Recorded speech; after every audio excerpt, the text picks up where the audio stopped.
মাগফিরাত, পরেরটা হলো নাজাত। নাজাতের পর্ব।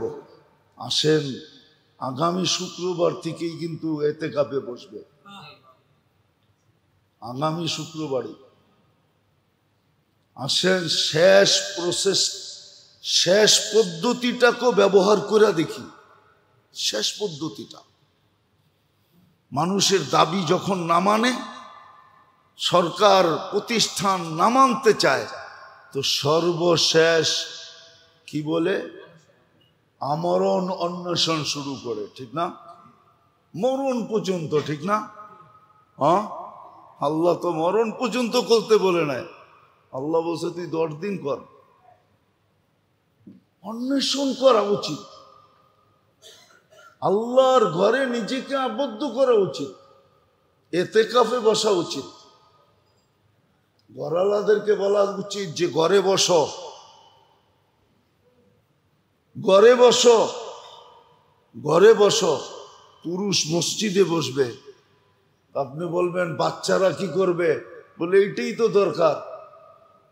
তখন বাচ্চারা একদিকে বাপের দিকে তাকাবে, বলবে বাবা মসজিদে বয়ে গেছে, তুমি ঘরে বয়ে গেছো, আমাকেও কি অবস্থা হইব?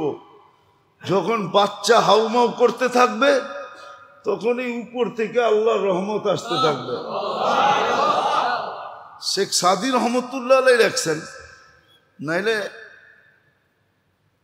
কিচ্ছা কাহিনী আমার অভ্যাস না, কিন্তু যদি মজবুত হয় তাহলে বলতে অসুবিধা নেই। এক আল্লাহওয়ালার অনেক করজ ছিল, তো একদিন সবাইকে টাইম দিছে যে অমুক দিন আইসো, তোমাদের টাকা শোধ করে দেব। তো সকালে আইসা বসছে, তো বলছে টাকা দেন। তো বলছে বসো, বলছি তো দিব, আজকেই দিব, বসো। তো ঘন্টা 2-3 পাড়ায় গেছে, তো ওইখান দিয়ে এক বাচ্চা হালুয়া নিয়ে যাইতেছে আর চিৎকার দিতেছে, হালুয়া রাখবা, হালুয়া। হয় না, জিনিসপত্র বেচে ফেরি করা। তো বুজুর্গ ডাক দিছে হালুয়ালা বাচ্চাকে। তো দেখছে হ্যাঁ হালুয়া, যতজন লোক আছে সবাইরে খাওয়াইলে হবে। তো বলছে সবাইরে হালুয়া দে। তো সবাইরে হালুয়া দেওয়ার পর আর হালুয়া শেষ।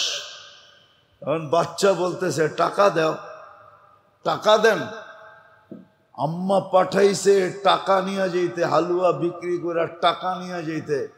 তো বুজুর্গ বলতেছে এরা সবাই তোর মতো পাওনাদার, তুইও ব, পরে দিমুনে, তুইও বস। কিন্তু বাচ্চা তো বাচ্চা, ঠিক না? হ্যাঁ, বাচ্চা তো। একটু পরে কান্না শুরু করছে, হাউমাউ চিৎকার দিয়া কান্না শুরু করছে। তো যখন কান্না শুরু করছে, সময় বেশিক্ষণ অতিবাহিত হয় নাই, প্রত্যেকে জানি একজন আসছে বিরাট বড় টাকার গাঠি নিয়া, আর আইসা বুজুর্গের ঘরের ডাক দিয়া বলছে হযরত আপনার জন্য হাদিয়া। তো বুজুর্গ খুইলা একদিক থেকে দেওয়া শুরু করছে পাওনাদারদেরকে। সবার পাওনা চুকানোর পরে যা বাইচা ছিল, তারপরও গাঠটি শেষ হয় নাই, অর্ধেকও যায় নাই গাঠটির। বাকিটা পুরা গাঠটি সহ ওই বাচ্চারে উঠায় দিছে, বলছে পুরাটা তুই লয়ে যা। তো সবাই বলতেছে হুজুর এটা কি করলেন? আমাদেরকে পাওনা যতটুক অতটুক দিলেন, ওরেও পাওনা অনুযায়ী দেন, ওরে তো পুরা গাঠটি দিয়ে দিলেন। তোমরা তো কেউ কানতে পারো নাই, ও তো কানতে পারছে, ও তো কানতে পারছে, তোমরা তো কানতে পারো নাই। তোমরা যদি কানতে পারতা তাহলে তোমাদেরকে এরকম একটা একটা গাঠটি ধরাইয়া দিয়া দিতাম, তাইলে এক গাঠটি আসতো না, যতজন মানুষ অতটা গাঠটি আসতো। কানছে তো ও, ওর কান্নায় গাঠটি আসছে। তোমাদেরকে যতটুক পাওনা এতটুক দিছি, বাকি ওর কান্নায় গাঠটি আসছে, পুরা গাঠটি উড়ে দিয়া দিলাম, চল যা। সত্য এটাই। আল্লাহর মসজিদে যেয়ে দেখেন তারাবি পড়তে কতক্ষণ লাগে? হ্যাঁ, একবারে সেহরি ঠেকায় দিব, তারাবি পড়তে পড়তে। কেননা ওদিন না আমি বলছিলাম তারাবি শুধু তারাবি নাকি কি? তারাবি তারাবি কিয়ামুল লাইল, আবার তিনোটা একটার ভিতরে। তাহলে এটা লম্বা হবে না তো হবে কি? এখন তো হাফেজ তালাশ করে এরকম কি 5G বলে, 5G না 7G, এরকম হাফেজ তালাশ করে যে 2 মিনিটে যাতে শেষ হয়ে যায়। আসলে গুরুত্ব নাই, মহত্ব নাই। তাহলে তারাবি হইতো 4 আস্তে আস্তে পড়তো, 4 রাকাতের পরে টিপাটি হইতো, তারপরে আবার 4 রাকাতের জন্য দাঁড়াইতো। এরকম 2.5-3 ঘন্টা লাগায় তারাবি হইতো। তারপরে ঘরে যে সেহরি করতো, ফজর পড়তো, ঘুমায় যেত। বলে কাজ কাম, বলে রমজানে তো মুসলমান কাজ করি না। রমজানে মুসলমান কাজ করি না, করতেনই না। হ্যাঁ, দৈনন্দিন প্রয়োজনের জিনিস যারা বিক্রি করে ওরা করত, কিন্তু সহানুভূতির সাথে করত। কি? সহানুভূতির সাথে করত। কিন্তু আমাদের তো করে সব সিন্ডিকেটের সাথে, ঠিক না? কি সিন্ডিকেটের সাথে? এই জন্যই তো মাঝে মাঝে এয়ার অ্যাম্বুলেন্সও ডাইকা আনতে হয়। কি? হ্যাঁ, আসলে আমরা বুঝিও না। রমজানে কি গরিব, করোনার সময় কি গরিবদের করোনা হয় নাই? না হয় নাই? সর্দি কাশি হয় নাই? ওদের নামই তো করোনা মিয়া। সর্দি কাশি দিলেই তো ঘরের থেকে বের করে দিছে, ঠিক না? গরিব গো কি সর্দি কাশি হয় নাই? এটার নামই তো করোনা ছিল। কিন্তু গরিবেরটি সারছে কি দিয়া? হ্যাঁ, শুধু ফার্মেসির 2 টাকার একটা ট্যাবলেট দিয়া। আল্লাহ ওইটার ভিতরে শেফা ঢুকাইয়া দিছে। ও চাঙ্গা হইয়া পরের দিনই রিক্সা লইয়া বেড়ে গেছে। বলছে তুই না কালকা দেখলাম কাশি, জ্বর, ঠান্ডা। দূর বেটা, 2 টাকার ট্যাবলেট খেয়েছি, ভালো হয়ে গেছে। আল্লাহ ভালো করে দিছে। অথচ এই কাশি লইয়া মাসের পরে মাস হাসপাতালে পড়া রইছে। শেষ পর্যন্ত ভেন্টিলেটর পর্যন্ত যায়া আর ফিরেই নেই।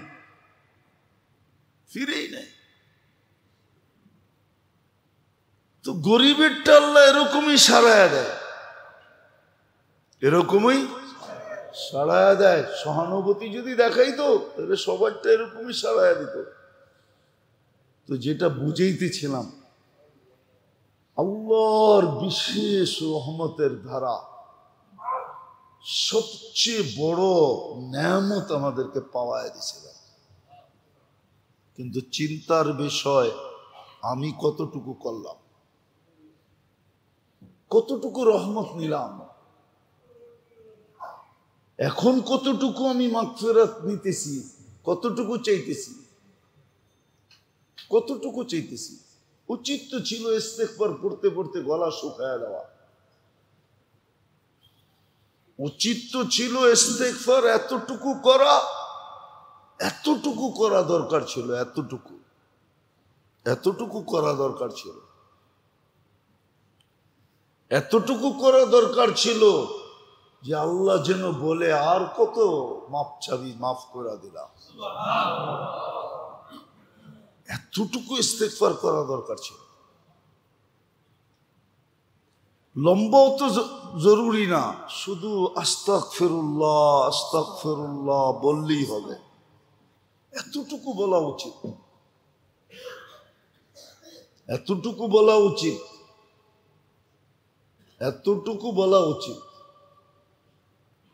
একটা কথা বাবার জন্য বলতেছি, বলেন সন্তান যখন কাঁদে, বাচ্চা যখন কাঁদে, মা ছুটা আসে না?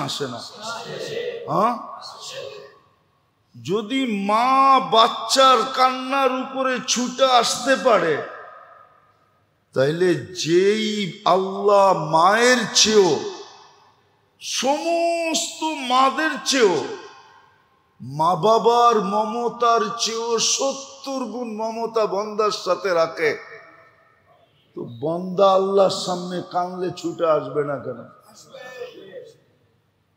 কিন্তু কাঁদে কয়জন? রাত্রে উঠা কয়জন কাঁদে?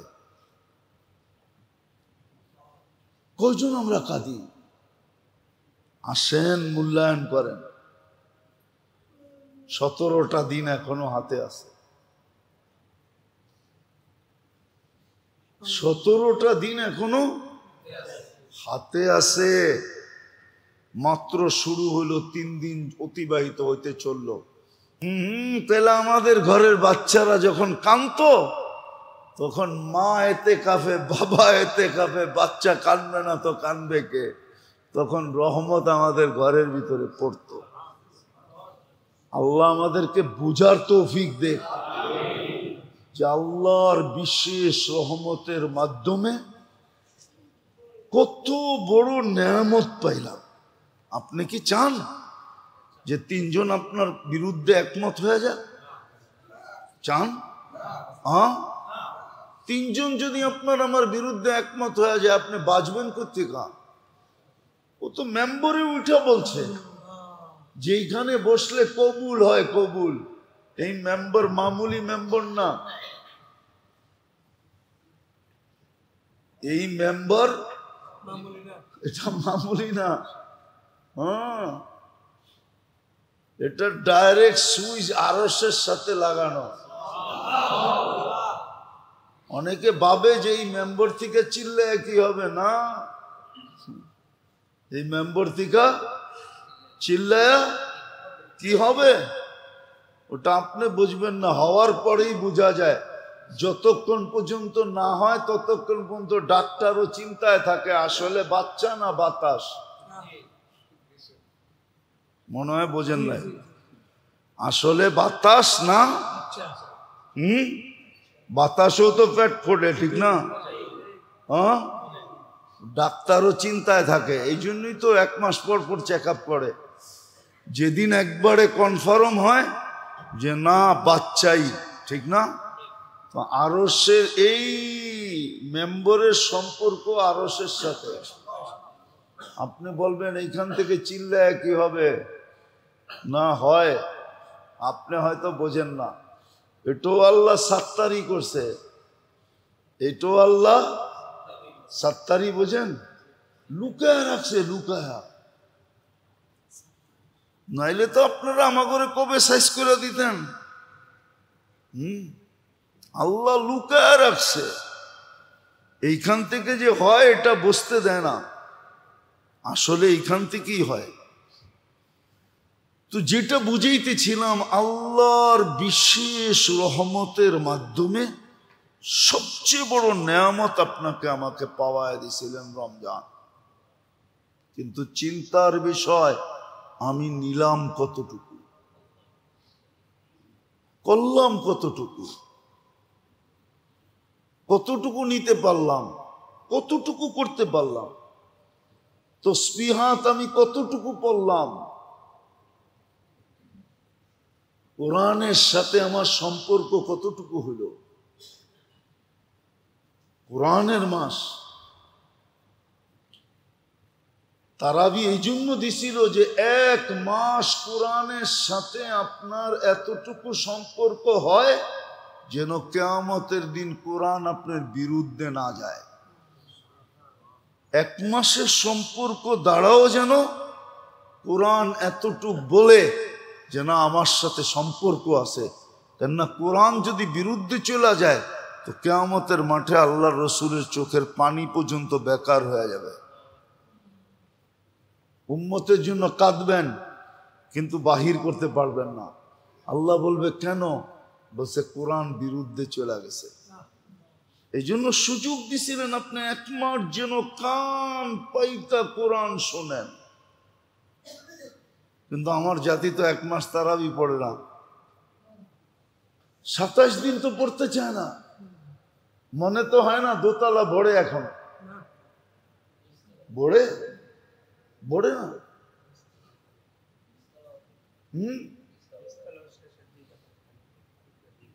বলেন নিচু বলে খালি থাকে।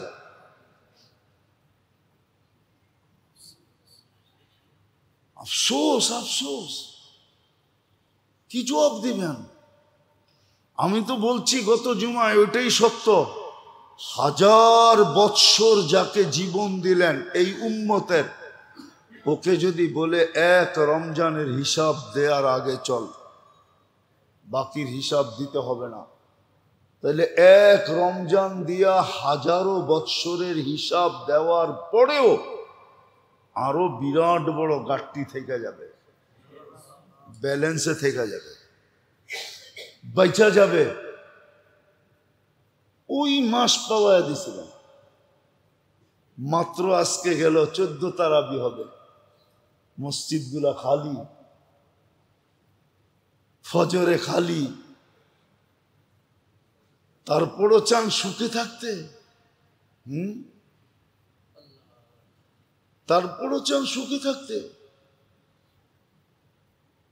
বেয়ারিং এর মতো ঘুরায় না যে এটা আল্লাহর মেহেরবানি, আল্লাহর দয়া যে বেয়ারিং এর মতো আমাদেরকে ঘুরায় না। উচিত ছিল বেয়ারিং এর মতো ঘুরানো।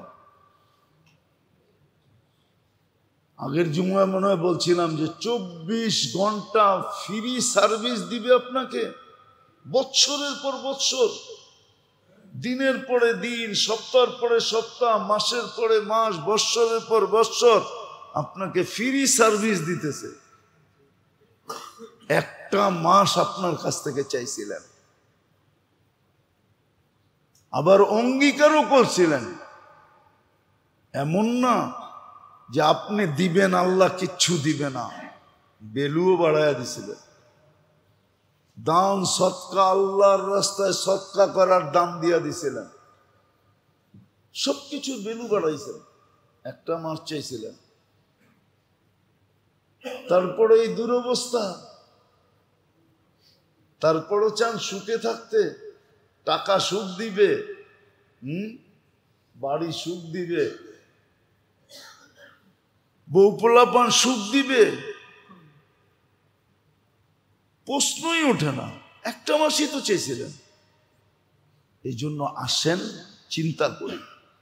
হইতে পারে আজকের চিন্তা আপনার বিবেকের পর্দা খুলবে, হতে পারে চিন্তা আপনার চোখে পানি আনবে, হতে পারে চিন্তা আপনার হাত দুটা উঠায়া দিতে পারে, হতে পারে চিন্তা আপনার মুখ দিয়ে এই কথা বাহির করতে পারে, হায় সত্য তো এটাই, রমজান চলে যেতেছে, কিছু তো করতে পারলাম না, রমজান মিলল, কিছু তো করতে পারলাম না।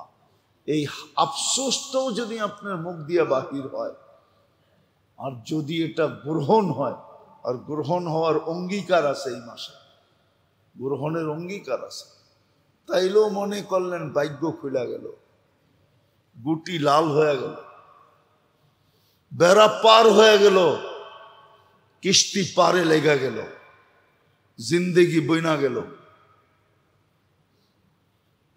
আর যদি তা না হয় তাহলে চলে যাবে রমজান, শুধু খালি কসিদালারা কসিদা গাইব। কসিদালারা কসিদা বুঝেন? এখন তো ডাকাতে নাই, করতে বুঝবেন, ডাকাইই নাই, প্রত্যেকে বুঝবেন, ডাকাই তো নাই, ঠিক না? আগে ডাকায় কসিদা গায়া গায়া রমজানে রোজাদারদেরকে জাগাইতো, আবার 27 তারিখে নাচ চাঁদ রাত্রে ওটার প্রতিযোগিতা হতো। বাংলাদেশ মাঠ, আগে নাম ছিল পাকিস্তান মাঠ, ওই মাঠে এটার প্রতিযোগিতা হতো, কোন গ্রুপের কসিদা কত সুন্দর। উর্দুতে হইতো তো, তো যে জিততো ওদেরকে আবার পুরস্কার দিত। এখন তো ডাকাই নাই, কোত্থেকে কসিদা হইব, ঠিক না? তো কসিদালারা খালি গাইতো যে रोला रोला कर रमजान जा रहा है, हमको रुला रुला के रमजान जा रहा है।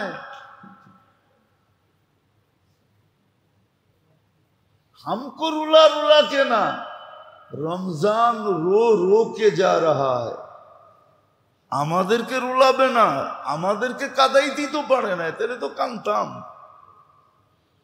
তাহলে শুধু কসিদা হবে রমজান রো রো কর যা রাহা হ্যায় রমজান নিজে কানতে কানতে চলে যাবে যে আল্লাহ কাদের কাছে পাঠাইছিলা কাদেরকে দিছিলা দিতা ওই উম্মতকে যারা এটার মর্যাদা বুঝতো এই উম্মত তো মর্যাদাই বুঝে নেয় কেননা এই উম্মত তো বুঝছে সরকার কা মাল দরিয়া মে ডাল পরিশ্রম করে যদি আপনি তো ইসলাম স্টাডি করে মুসলমান না ইসলাম স্টাডি করে তো আপনি মুসলমানের ঘরে আসেন নাই তাহলে তো ওই বেটার মতো হইতো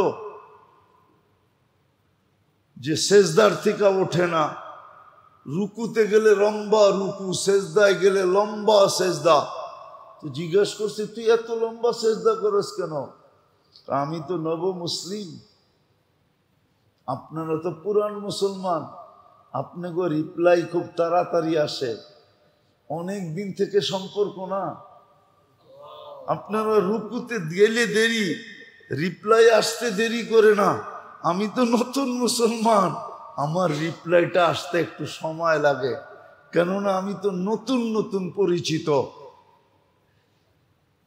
মনে হয় বোঝেন নাই হ্যাঁ ও তো সেজদার থেকে উঠে না ওই পর্যন্ত যতক্ষণ পর্যন্ত উপর থেকে আওয়াজ না আসে কবুল আর আমরা তো হায় হায় মুরগির মতো ঠোকর মেরা উঠায় ফেলি রমজান চলে যেতেছে আসেন একটু ভাবেন এখনো সুযোগ আছে ছাড়েন গুনাহ ছাড়েন জুলুম সবচেয়ে বড় দরকার জুলুম ছাড়া ছাড়েন জুলুম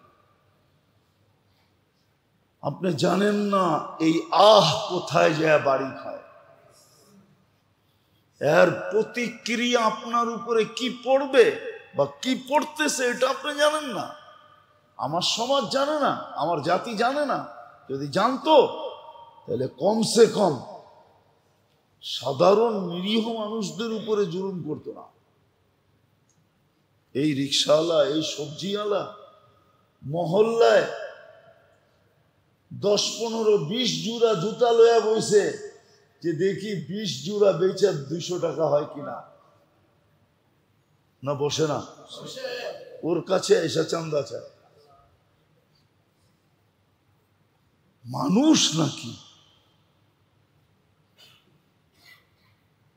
আল্লাহ বাঁচাক আমাদেরকে আল্লাহ আমাদেরকে কাজে লাগানোর তৌফিক দান করেন ওমা আলাইনা ইল্লাল বালাগ